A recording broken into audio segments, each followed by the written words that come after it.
Welcome out to another episode of It's All Been Checked Before. This time, Heart of Stone, Deep Space Nine, Heart of Stone. Hey, don't have a Heart of Stone.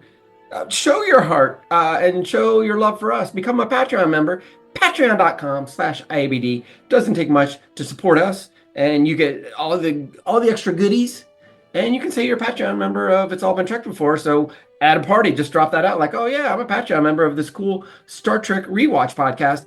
And you'll gather a crowd and you can tell them all about us.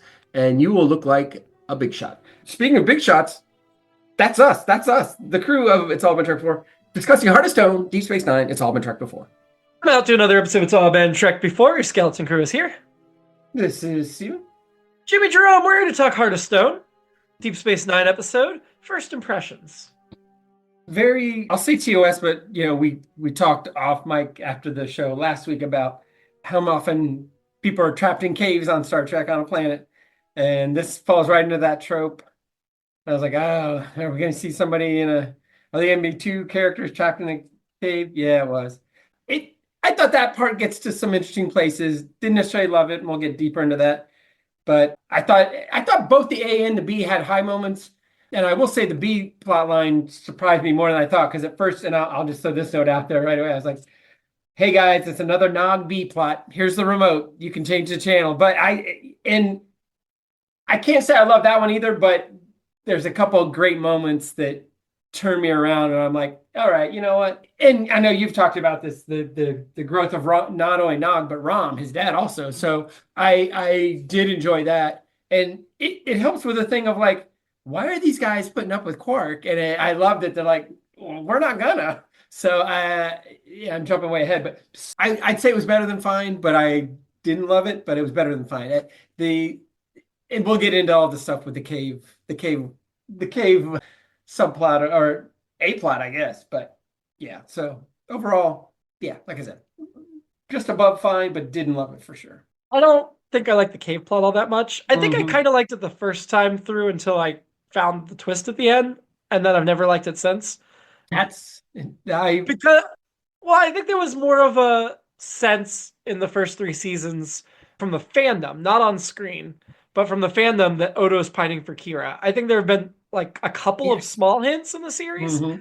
So the fandom was like, oh, and when this episode aired, it was like, oh, they're finally gonna go there. And then because of the end of it, it was such a letdown that like, and now I know how Odo Kira ends up, and this episode is, in my opinion, not a key moment in that arc, whether they get together or just become friends or whatever. And so to me, I'm like, I don't really care about this. Now the Nog, this is a linchpin moment for Nog in his character arc. And I think that was obvious. I don't feel like I'm giving away school. He doesn't immediately flunk out and come home. Like, and seasons 2 and 3, he was only in 3 episodes each. This is the least we'll see him. For the rest of the show, he's in more episodes than this per season.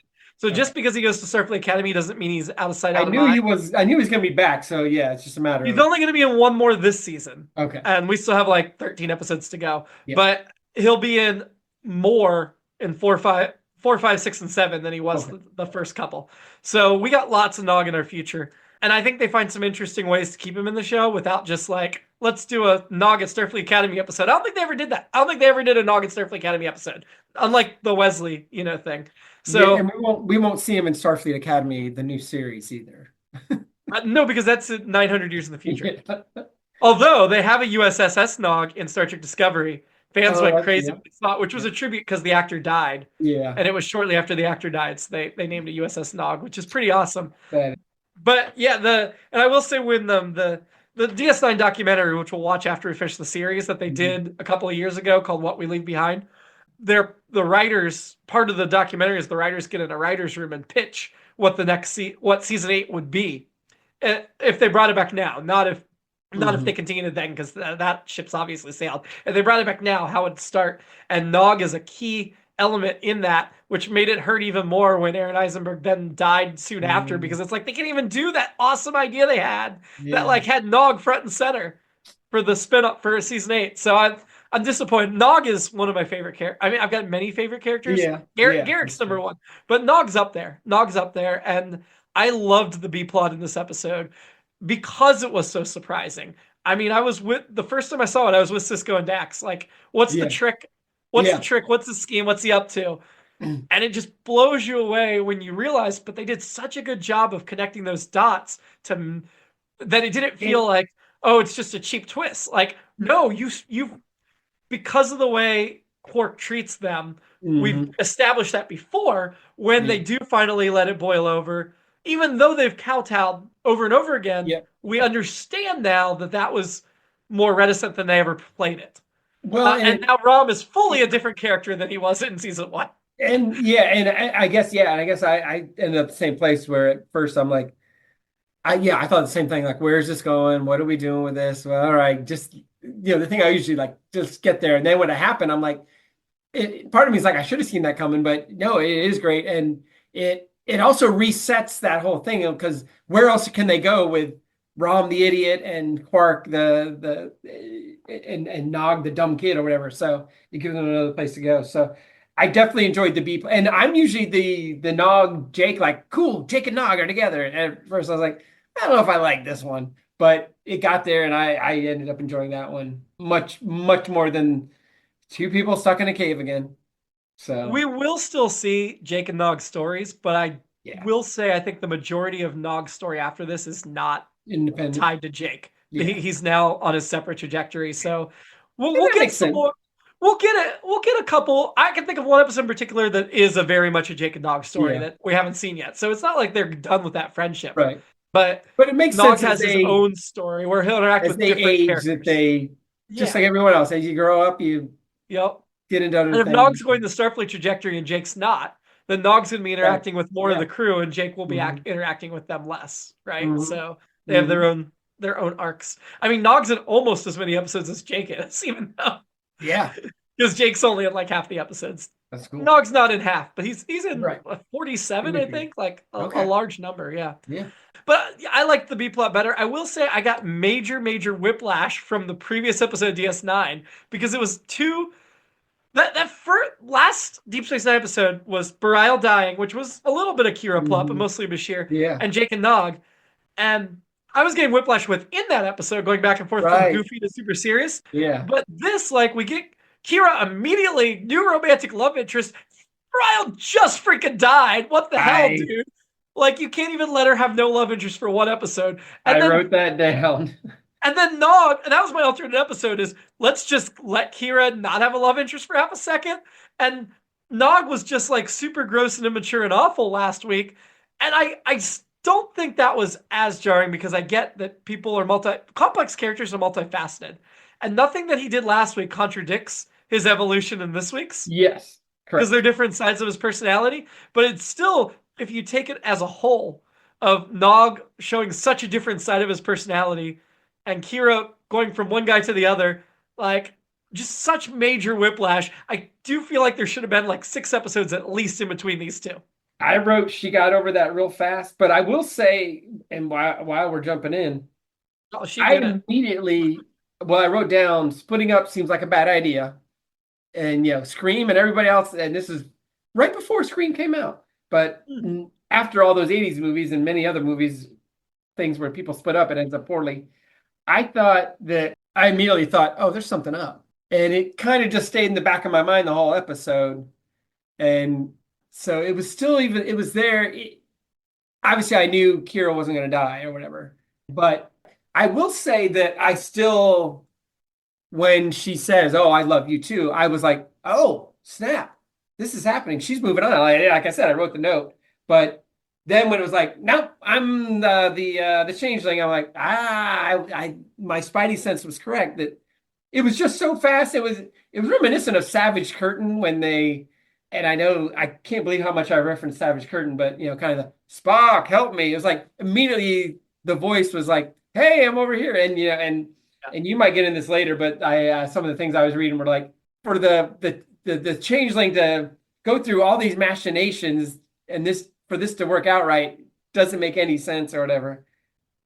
But I know they're higher evolved beings or whatever. But anyway, so That's like what they like to think. That doesn't mean they are.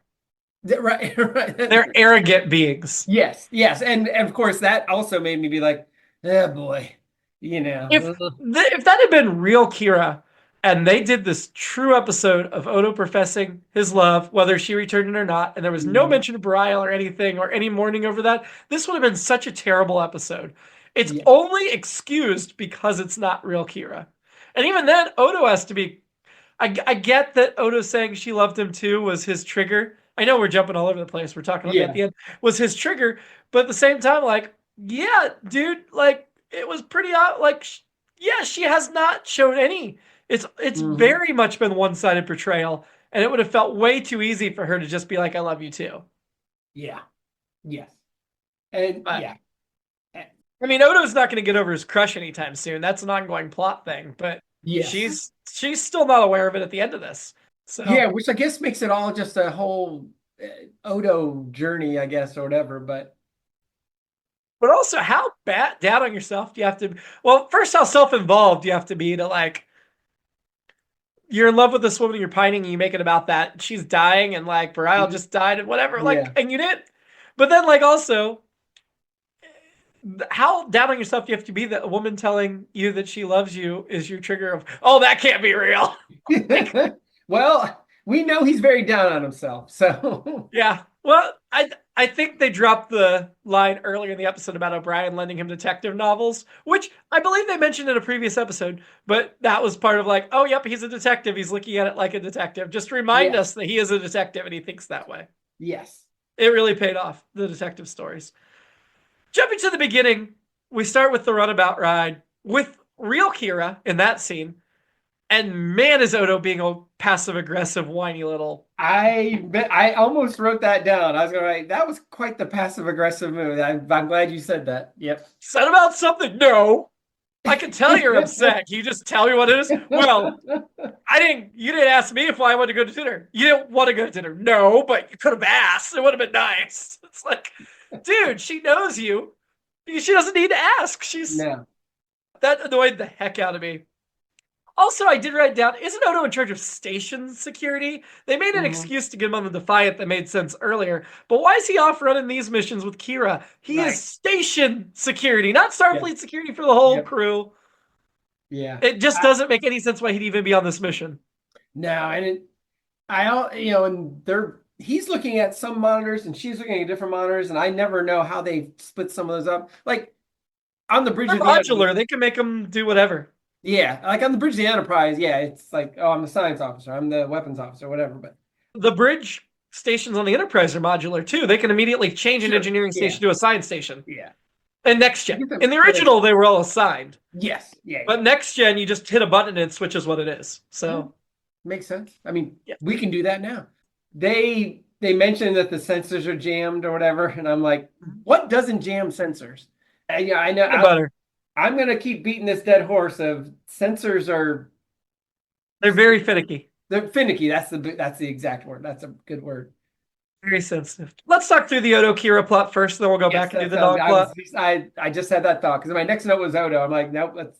Or my next note was Nog, and I'm like, let's... Yeah. So they're chasing the Maquis, and she got her foot caught, and my first thought was, and I didn't think this at the time, but now that I've seen... 147 hours or whatever it is, just cut off her freaking foot. Especially once it starts going up her leg. Surely Bashir can grow her a new one or something. Cut it off. Yeah. That's a good point. Yeah. If it's pinching your foot that bad, by the time it gets to your lungs, you're in trouble. And you have no idea what it is and no clues. I was just reading that our good friend Nana Visitor really hated she said being encased in the rock prop, she described it as being inside a hot fudge sundae. Oh. Yeah, so she didn't have to act too much to not feel good. So yeah, I mean, I guess to go back to my point about cut it off, by the time you realized how serious it would have been too late to make a cut. Yes, yeah. But still, well, knowing what we know at the end, I mean, obviously the rock was part of the female changeling, right? It wasn't actually a crystal, the whole thing. How come the phaser did nothing? Because phasers do things to changelings. That's a good question. Yeah. My only possible explanation is none of their other equipment seems to be working in this cave. They can't beam. The tricorders aren't working. That maybe the phaser's not working properly either, and they just don't realize it. Oh, I guess that makes sense. Somewhere in there, Odo's like, well, we're going to fix this. Well, how long is that going to take? 2 days. 2 days? He's like, trust me. I'll figure it out. And I did trust him, but oh, and I Well, he thought failed. the next thing he would have done was to Google how do you shatter a crystal. Yes. Thankfully, he remembered reading those crime reports. But yeah, in general, you should just Google it. Yeah. And then I Oda, thought Oda there's was a not the person I would pick to be trapped in the cave in this situation with. no. Yeah, Probably the least technical knowledge and scientific knowledge of yeah, anybody on the crew. and not a comedian, and yeah. So, and I wrote which goes to my next thing. There's a stone joke somewhere in here, or everybody must get stoned or something, and they oh no, didn't even go near it, near to the other changeling. So changelings, what are stand-up comedians like on in the changeling world? Yeah. Is changeling the official name of them, or they're just Yeah. that's They're the what you call changelings. them? Okay, Yeah, changelings what we call them. but not Or like the founders of the okay, Dominion, because they're the but not primary like race. the changeling from TOS. No. Not like But Vader. I saw this first. So when we saw the changeling in TOS, I mean, I'd heard of the episode obviously Mhm. before we watched it, but whenever I started reading all about the TOS episodes, like in guides and stuff. I was like, changeling? That's what they've got on Deep Space Nine. What's this all about?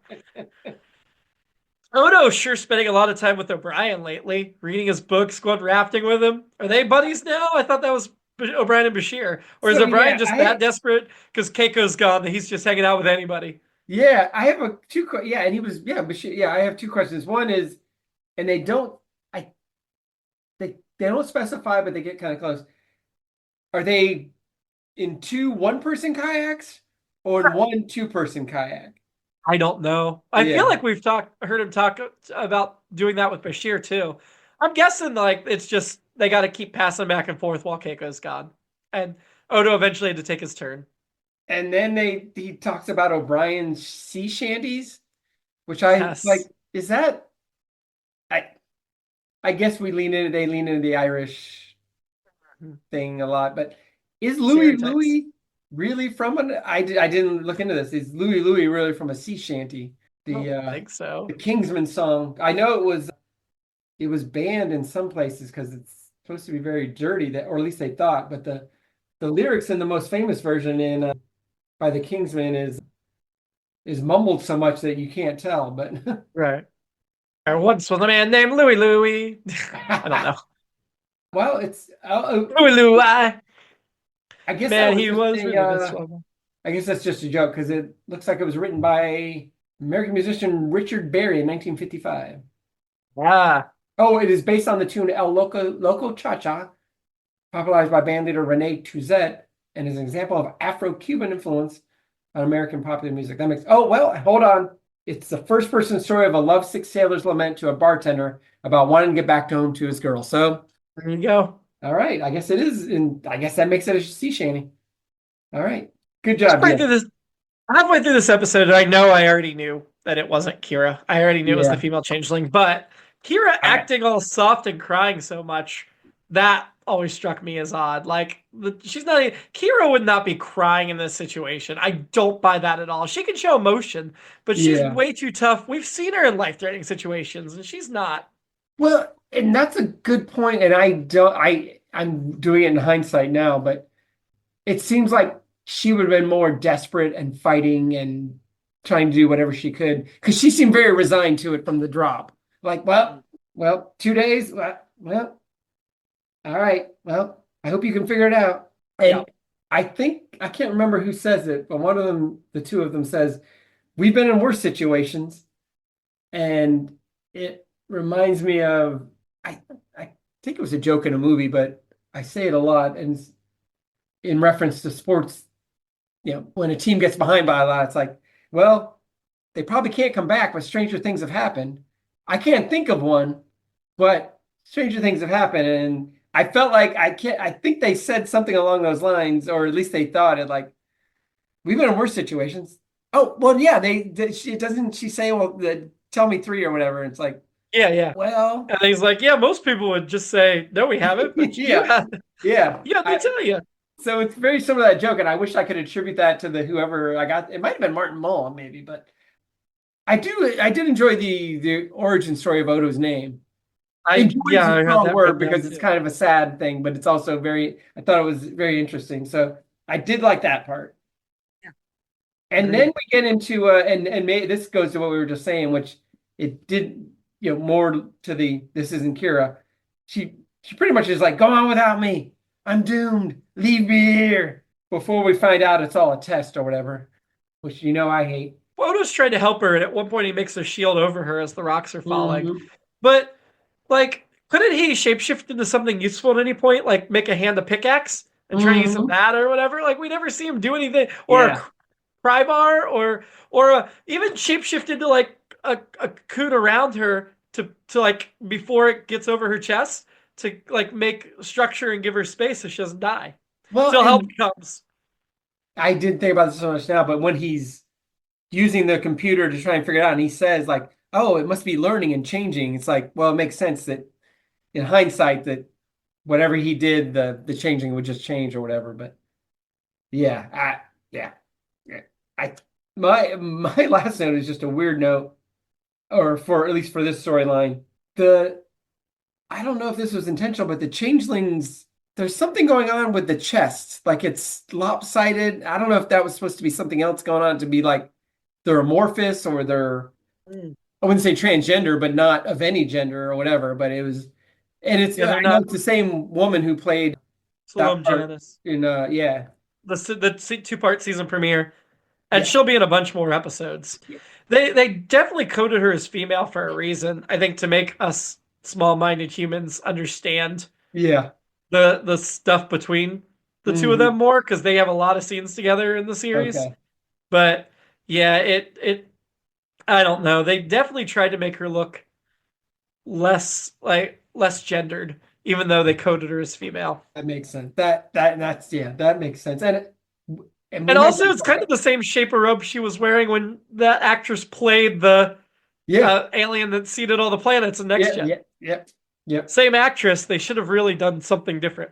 Odo is definitely on to the female changeling because of her lying, but she's on to him very much about his feelings of Kira. So they're Hmm. both kind of playing each other in a certain way. Oh, yeah. This week is very similar to our last week, our Voyager episode last week of, oh, none of this counted. None of this counts. I mean, like you said, there's been hints that Odo has feelings for Kira, but he comes out with it or whatever. So there's no taking that back, really. But the whole rest of it, yeah, Well, I mean, because he doesn't come out with those feelings to yeah, Kira, right, there's that's erased, but he did confirm to the changeling and to fans. yes. So yeah, that's now part of the official story. The female changeling says, and I can't remember if she's mentioned this in her previous appearance or not, but this is definitely a an ongoing concern with the changelings in the series is no changeling has ever harmed another. So they Mm, harm all these other species, but they don't harm each other, and that's like a red line for their species. So I thought that was a very interesting setup. How that will pay off, you'll have to wait and see, but definitely something that matters in the characterization of the species and Odo's interactions with them. And then when Odo talks to Kira about the whole situation, hmm. he talks about it's just a slip of the tongue. It was nothing important, and you just want to wring his neck because it's like Yeah, I know it's not the time because Brile just died. Again, should have been separation between the episodes, but coward for not putting it out there even after. I know he's not experienced in love, and right. he doesn't think she loves him because that's the tell. Yeah. But still, like you got to go for it, man. Well, and so does the idea that life is short not count because it was fake? It was a fake construct? Yes, I but my one I misspoke. My one other note about that storyline was my alternate episode, which is I want to hear why how Kira got her name. That would be oh, the thing I would want to learn. And I'm sure maybe it's simple. Maybe that was her grandmother or her mother's name or whatever, but I want to know. yeah, I don't remember what that name was. If they ever tell, I mean, obviously Kira's her family name. It's her last name. Oh, And that's Nerys right. is her Nerys because is, yeah, Bajorans switch that's them. Yeah, yeah. that's right. So I want to know where Nerys came. Yeah. I got nothing else for this plot. Nope, that's all mine too. Okay. Going back to the beginning and the other plot line, Nog brings Cisco gold latinum to purchase an apprenticeship. I mean, just after last week, he just had a big cultural misunderstanding with Jake. Wouldn't he do a little bit of research? Or he's been around Starfleet for 2.5 years now. Yeah. Wouldn't he know that bribing them essentially? So Cisco actually ends up keeping the gold latinum at the end of the scene. I know later he gives it back, Yeah. but he tries to give it back in this scene. But is he allowed to keep it? Like, I don't think he would be That's a good allowed. question. I don't, yeah. I would assume Starfleet protocols would forbid it, Yeah, I would think so. but I could be wrong. Maybe he is allowed Well, because although if you're respecting the Ferengi culture, that's true. but But I'm sure he's not allowed to enrich himself based on his job. yes, that's a good point. Rom is a clever engineer now. This is what I mean by Rom's a completely different character from season Mhm. 1, where he tried to kill his brother and was bumbling and inept at everything. Yeah. But now he's a genius engineer and always has been. Could have been chief engineer Oh of the yeah, when they're starship. fixing the replicator, yeah. Which I Yeah. like the idea of.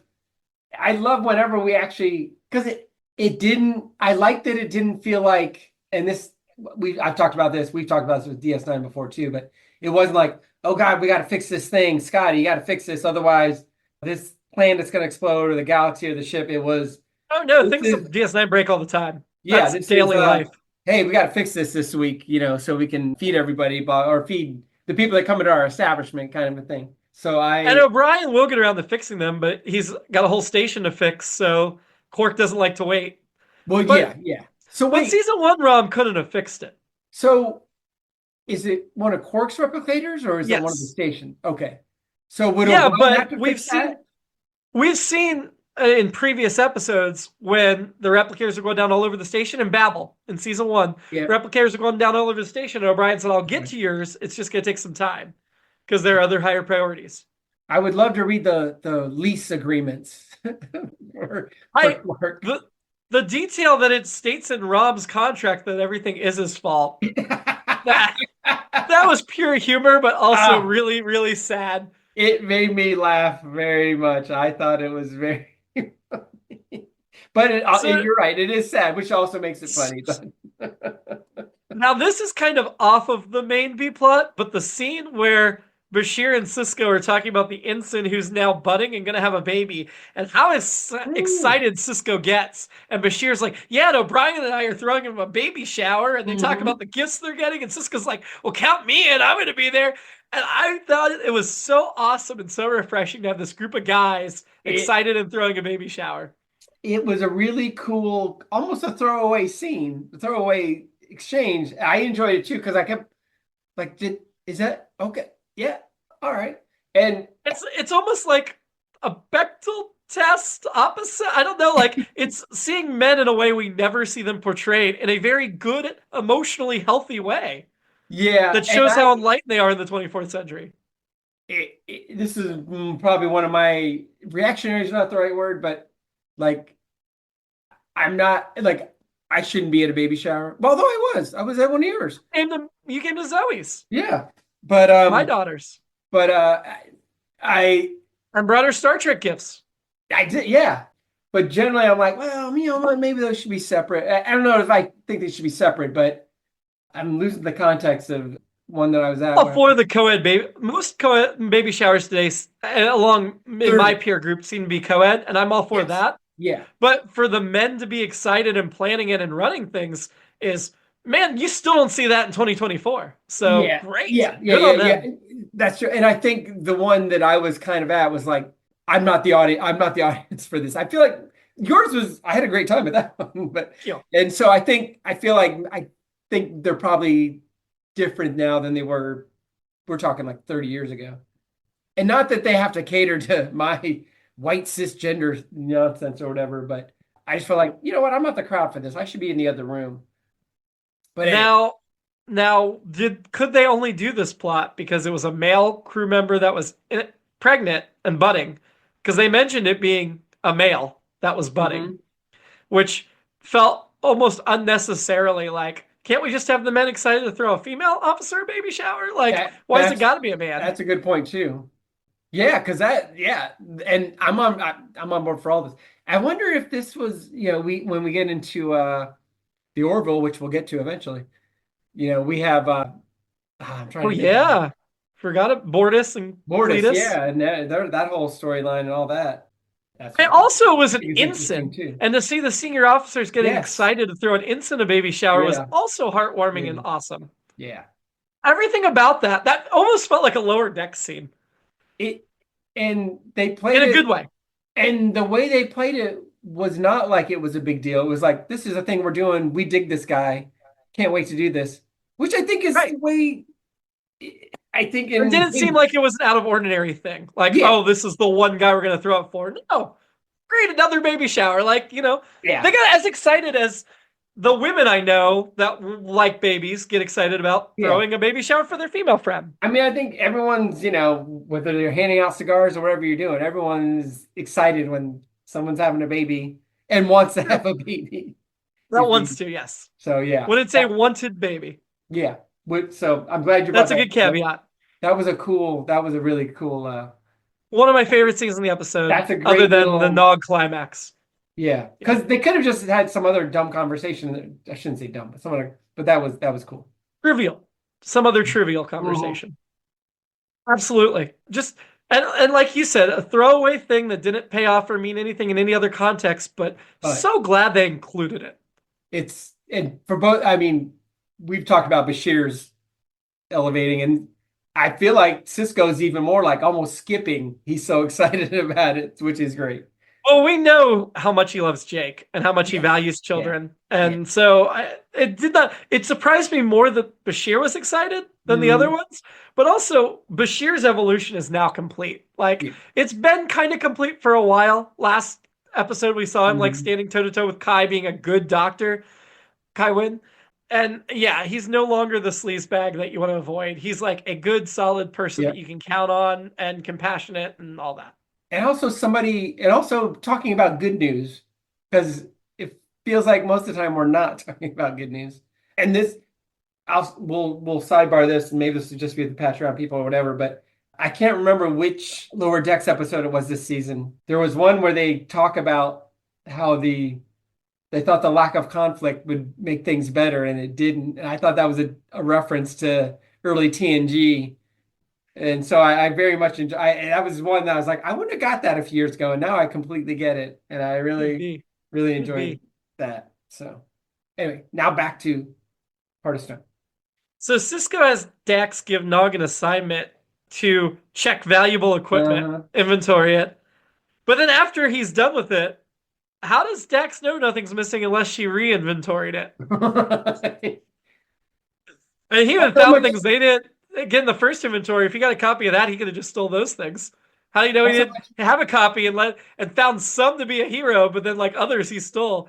I don't think based on the plot of this episode he did steal. I'm yeah. just saying it's pretty bold of her to say, nope, he didn't steal anything, unless she's done another full inventory, which there's no indication she has. That's how much people hate doing inventory, that they're like, you know what? Yeah, I'm going to take his word. He nailed it. That's how Even much I in don't want to do Starfleet. inventory. Even in Starfleet.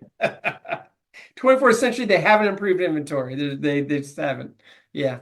Were you surprised when Cisco said no to Nog for his request? A little, yeah, yeah. I mean, it immediately made sense, but I also was still surprised, like, oh, that's where the story's going?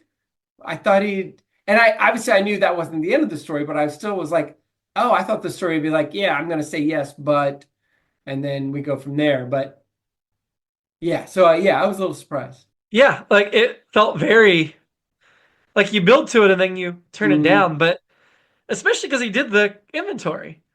Yeah. But yeah, the Nog, I agree with Cisco's decision. I think it was Mhm. really smart because Nog was not being upfront and Cisco Yeah. needed to know the real reason. And I get it was personal, but he was sticking his neck out career-wise. So he really needed to know. And yeah, that was just so cool what it ended up being. And the Mhm. way Nog told his story and his confession and how he and his father both have no lobes for profit, which again, now Nog's a little bit different character because I feel like in the early seasons we saw Nog actually did take after his uncle and it was just his father had no Mhm. lobes for profit. But Mhm. but maybe he just doesn't want lobes for profit. I do think it's very notable that Rom's wife, Nog's mother, has not come into the plot at all. Oh, I that's a good point. feel like at one episode they may discuss her at some point. I don't think we ever see her. But it's very interesting. Similar how Ben's a single father, Rom's a single father. I think there's some interesting parallels Oh there yeah. that I think we've seen a small connection between them over that. I don't think it ever like is super huge. Like, let's Yeah. get two single fathers together. But still, kudos for DS9 for doing those Yeah. dynamics and having this patriarchal household where it is a son, uncle, and father, and all that whole dynamic and everything. I liked it a lot. And then I was like, yay, Nog, when he did his confession. I was so excited. I love I the Nog Starfleet arc. I yeah. think it's going to go in ways that are still surprising to you. And I Yeah, can't I'm wait looking to forward watch them. Nog is the main character of one episode, only one as far as I know, Oh but wow. it's one of the best episodes of the series. Okay. So, and his whole arc is very good. I did write down, will Cisco regret this? Stay tuned. And I don't want to confidently say that Nog's gonna be the best Starfleet officer ever. He may still regret it. I don't want to give you that one way or the other Okay. because I feel like it could still go either way, even if he succeeds. Is Cisco gonna eventually regret it? I don't know. We'll stay tuned. We'll see another day. And then I also really liked that it gave Rob the opportunity to stand up to Quark at the end when Quark says, Yes. my nephew's not doing that, as if he has say, because he does Yeah. see them both as subservient and feels he Yeah. can overrule the father. Mm-hmm. And Rom standing up is the first time we see Rom. I mean, not the first time we see him with backbone because he did try to kill his brother, but it's the first time we see him as a good father with backbone. Mm-hmm. And I think we'll see more of Nog or of Rom in his arc as well, standing up and doing stuff like that I really appreciate. Yeah, So both those two moments make that pick up that whole storyline to me. And like I said, it feels like, okay, we can't keep going the direction we're going, and it's unexpected and it's very emotional, both of them. And it's they're both being like, no, we both want different lives, whether we're on DS9 or whatever. And so yeah, I thought that was great. And not only great choices by the writers, but great the actors really conveyed it really well and made it believable. that's a very good point. We haven't talked about writing and directing. This episode was directed by Alexander Singer, who I think we've talked about before, a regular director. It was written by Ira Steven Behr and Robert Hewitt Wolf, who are two of the main Mm-hmm. guys on there. So definitely vested interest. I'm sure at this point they knew they wanted to do more with Nog. They must have been really pleased with Aron Eisenberg's acting. And Mm-hmm. I think he's fun, but I don't know for sure that I have yet seen the moments until this episode that justify giving him this meaty material. But they Yeah. must have known he could handle it because he did knock it out of the park. Yeah, I agree. Yeah, it's very touching when he has that breakdown with, or what's that? I'm gonna call it a Cisco. breakdown with Cisco. It's I think very you call it a breakdown. Yeah, a oh, snap snap. anyway. Yeah, it's Yeah. like, oh, okay. Yeah. I This mean, guy's between the not what I baby, thought he was. And like you said, coming off of last week, it's like, and I agree with you. It's not necessarily contradictory. You know, he's still different got room to grow sides. on that in that aspect, and so do all the Ferengis. Yeah, I'd say the baby shower scene, Nog breaking down in front of Cisco, and Rom standing up to Quark were three amazing scenes that Yeah, I don't see any way to improve upon them. those, like I said, I think those elevate the episode from the what, like we said, is essentially the A plot, which is like, well, we've done this, we've done people trapped in a cave and revealing stuff to each other before. I mean, we did a special episode, Enemy Mine, for it. Which, How often is the B plot better than the A plot? Almost never. yeah, that's right. You're right. Yeah. So, kudos. Yeah. My only other, I love it when Nog says, when he's talking to Cisco about Rom, he's like, that's right, my father, he's been chasing profit his whole life, and what has it gotten him? Nothing. And you know why? Because he doesn't have the lobes, and neither do I. It's almost like smurfing or whatever, but I love the way that they're like, we established the lobes are this thing, and this is 2 straight weeks they've made me laugh. Dogs made me laugh by referencing his lobes, and and I know there's a sexual attachment to it, but although the thing last week was like what gave me away, the lobes, but it's just very, as we've learned with Lower Decks, especially, is it's you can be very funny in the future, and so my only other notes are non plot specific. It's just about the title, which was Heart of Stone. Man, that is on the nose, isn't it? I know there's a stone around her, and then Odo gets into heart stuff, but Oh, it was crystal. It wasn't stone. oh, you're But right. It's crystal. You're right. They're in the cave. That's the stone part. It And that's actually not wasn't good. anything. It was the female changeling's Yeah, body, you're but right. whatever. And then Heart of Stone, it's a good Stone song, but I think that's also an R&B cover. So just to bring it around I a little. honestly feel like Heart of Stone missed the mark because nobody actually really had a Heart of Stone here, and it No, wasn't that even was the stone, it was thing. crystal. So it Yeah, sounds cleverer than it is. yeah. As soon as you Uh, start to think about does it really apply, it falls apart. So oh yeah, I'd say it was a terrible title. we talked about Louis Louis. That's right. How was your shady character in Heart of Stone? Female shapeshifter. Completely Yeah, shady. You know, guys, how you got a listeners, and you guys know how I feel about races testing other species races. I don't you like. love it. I love it. I love it so much I hate Love it. That's why Q's your favorite character. it. I definitely like him more than female shapeshifter so far. Maybe she'll get funny. But so far she's I not. like she does not get funny. I Sorry, didn't think spoiler. so. I like Q more than female shapeshifter, I do. and I like Deep Space Nine better than Next Gen and Voyager, which are Q's shows. When I Q's think I funny, mentioned he's in I love Voyager like him. as much as he's in Next Gen, so Yeah. Oh, okay. Well, as long we're as he's pretty funny. close. Maybe he only does like 5 episodes of Voyager, and I think he did 8 of How Next many? Gen, but it's similar amounts. I agreed with you, female shapeshifter for Shady. We're unanimous there. Who was your annoyance this week? Also female shapeshifter. I considered her, but I went with Odo ultimately. I felt bad for finding him annoying through the cave sequences, even though I did. But I decided that opening where he was being so passive aggressive was enough to earn him. That's a very good one. Yes. Who are you having a drink with? You know, I had Kira initially, but I think that was when I thought she might actually be trapped in the rock. Yeah, It's she's got to barely in be, this episode. yeah, it's got to be Oda. No, I'm that's going gonna be Oda. such a miserable drink. He's just gonna Well, whine. He's not even gonna tell you why he's upset. He's only gonna passive aggressively. Nothing's wrong. It was fine. The game was fine. I'm sorry, Steven. You're gonna need lots of alcohol to have a drink with him. It's gonna be miserable. because he's not going to Choosing drink any Nog of because it, we're gonna. I'm sorry. right? Oda's not going to drink anything, right? That's true. That's Yeah. true. He'll So. just pretend. I'm gonna choose Nog because he needs a drink to celebrate his getting into Starfleet Academy, even though he hasn't passed the entrance exam yet, and we're not for sure he's gonna get there. He just got his letter of recommendation, but you know. Is there a drinking age? So I was Googling how old Nog was because he talks about coming of age in the Ferengi culture and looking at Memory Alpha and stuff of the years DS9 takes place and the birth year of Nog and Jake.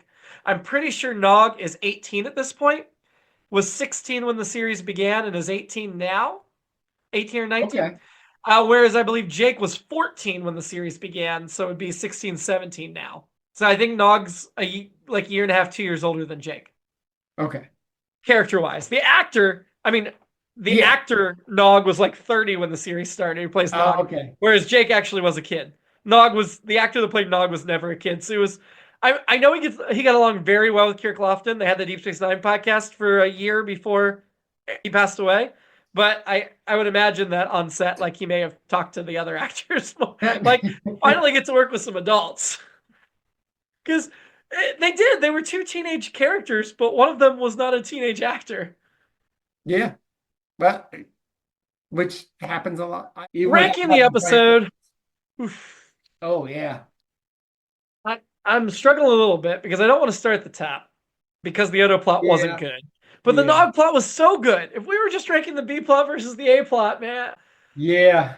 When I looked, I was like, I don't know where to start either. Let's start with House of Quark. I feel fun of that one in looking at it, looking at the synopsis. My immediate reaction would be to go below. I think the Nog plot was better, Yeah. but Odo was the A plot, so I think we do have to go below. Yeah. I think that's going to drag this down. Yeah. Further than the Nog deserves, but oh well. Below that is The Search Part 2. Oh, that's our season opener, right? Yeah. The second half of it. Yeah. I mean, Search Part 1 was the season opener, but Odo found his home. I did not. And Cisco finds out about peace talks between the Federation and Dominion have already started. Yeah, that's where Odo's on the shores and Kira's there supporting him. I forgot Odo Kira plot in that too. Mm-hmm. Do you think the Odo Kira plot was better in that than this because it wasn't a great plot, but it was better than this. But the Yeah. Defiance stuff was really good. And it had Garrick in it. Yeah, I think I'm gonna go below that one as well. Okay. I'm a little torn, but the Odo plot's just it's not good. So Second Skin. Oh, that's Kira as a Cardassian. That one was Yeah, better. yeah, I yeah. started too high. Civil Defense. Yeah, I That's think the countdown with Ducat. Yeah. oh yeah. I almost was gonna go above, but now yeah. I mean, the Nog plot's definitely better, and this is it. The further down we go, the better the Nog plot is than these Yeah. episodes. Yeah. But again, we still got Odo's love story hanging around our necks. We did. Below Civil Defense, and I will go below as well, is Past Tense Part 2. Mm, That's where I might stop. yeah. Because the Odo plot is still worse, but it's not that much worse. And yeah. I'm with you. Yeah, I think yeah. If we were just, yeah, it's not that much worse. No. So we're getting close to where we could. If we were just going the Nog plot, if we ignored Odo at all, I would probably put this in the top 3 for sure. Right now, that's Life Support, Defiant, and the Search Part 1. I would definitely put the Nog plot above the Search Part 1. Defiance, the Tom Riker. That's tough. Yeah. And then Life Support was a really strong episode. But the Nog plot, I think, belongs at the top of this list. It's the Odo plot that drug this down so far. And if we just took the Odo plot, I'd be tempted to take this all the way down. Yeah. So I feel like this is weighting it properly, of giving the Odo like so. a little higher weight than the Nog. Yeah. I think this is a good like compromise spot. And I'm hard pressed to find an A and B plot so wildly off in quality. like even last week, I thought spots were good. They just didn't fit. Yeah. Right? Yeah. Yeah. Okay. So we're in agreement. We're going to put it number 8 for the season out of 14. Yep. So slightly above halfway. Yep. But yeah. Or sorry, slightly below halfway. Yes. Because of Odo. Next week, Star Trek Voyager Phage. Searching to replenish the dilithium supplies, Voyager encounters the Vidians, who assault other races for their organs. Neelix is attacked and his lungs are taken. Now it's a race against time to retrieve the stolen lungs and save his life. I love searches for dilithium crystals. Well, it only starts with a search for dilithium crystals. It becomes a search for Neelix's lungs. Well, that's disappointing. No, maybe not. I don't know. We'll see. I will say the Vidians are a race we encounter many times in the series, and they're an ongoing concern. Okay. So they're not a one-off species. Okay. So we met the Compon and the Kazons. We'll see more Kazons again for sure. They're an ongoing antagonist. But Vidians are the next ongoing race we encounter here, which is exciting. I like having ongoing races. Yeah. I mean, Next Gen had their share. They had Ferengi and Cardassians and things before DS9 did it. Yeah. And Maquis and all that. Yep. But yeah, the Vidians will be somebody we see again in the makeup. Ooh, it's so gross. It's so gross. Until then, live long. I'm going to keep trying. If you guys keep trying, let's keep rocking and rolling and prosper. That's a Boogie Nights quote.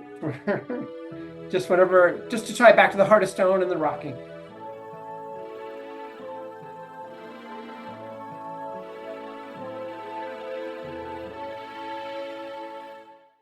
It's All Been Done presents Who's Got the Time?